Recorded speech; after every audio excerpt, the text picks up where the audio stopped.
Hanggang ngayon, hindi pa rin malinaw ang dahilan ng pagpanaw ng kapuso aktor na si Marky Shelo.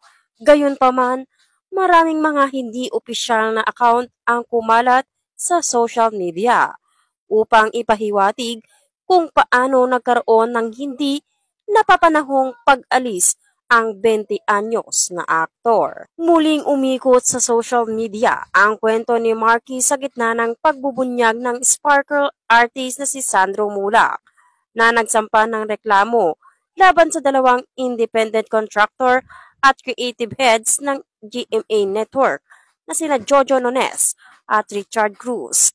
May mga netizens ang nag-theorize na ganoon din ang naranasan ni Marky noong karir niya na nag-udyok sa kanya na wakasan ang sariling buhay. Matatandaang noong 2008 pumanaw ang aktor dahil sa mga mahiwagang pangyayari na ayaw ibunyag ng kanyang pamilya.